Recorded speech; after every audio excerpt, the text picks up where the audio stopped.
Q8090. An aircraft's transparent plastic enclosures exhibit fine cracks which may extend in a network over or under the surface or through the plastic. What is the term used to describe this condition? A. Hazing. B. Brunelling. C. Crazing.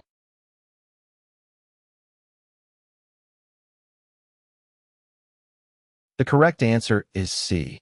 The term used to describe the condition of an aircraft's transparent plastic enclosures exhibiting fine cracks that may extend in a network over or under the surface or through the plastic is crazing. Crazing is a phenomenon that occurs in plastics, particularly transparent plastics, where small cracks or fractures develop in the surface due to various factors such as stress, age, exposure to chemicals, or environmental conditions. These cracks may appear as a network or spiderweb-like pattern. Q8091. When installing transparent plastic enclosures that are retained by bolts and self-locking nuts, what should be done with the nuts? A. Tighten to a firm fit, plus 1 full turn. B. Tighten to a firm fit, then backed off 1 full turn. C. Tighten to a firm fit.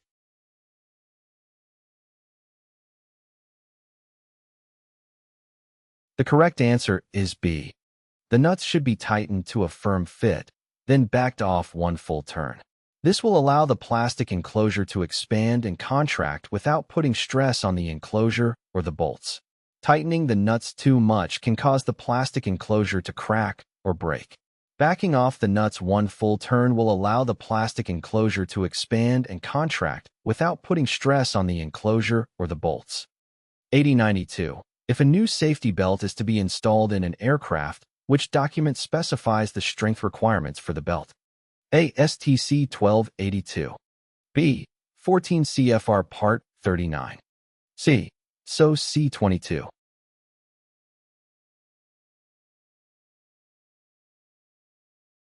The correct answer is C. If a new safety belt is to be installed in an aircraft, the document that specifies the strength requirements for the belt is TSO C22.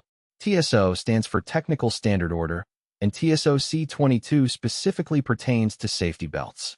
It provides the standards and requirements that safety belts must meet in terms of their strength, design, and performance.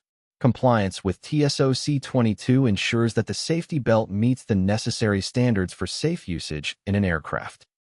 Q8093. Which practice is considered good when installing acrylic plastics? A. When nuts and bolts are used, the plastic should be installed hot and tightened to a firm fit before the plastic cools. B. When rivets are used, adequate spacers or other means to prevent excessive tightening of the frame to the plastic should be provided. C. Slotted holes are not recommended when rivets or nuts and bolts are used.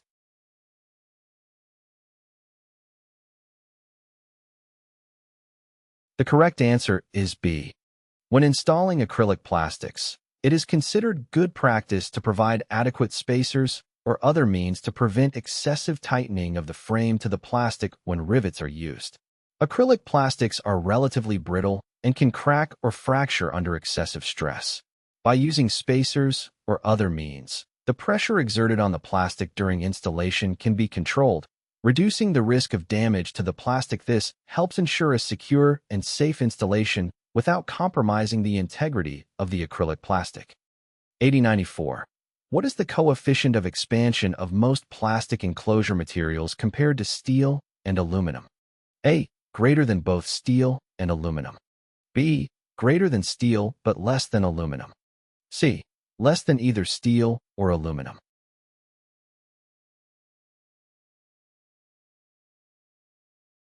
The correct answer is A.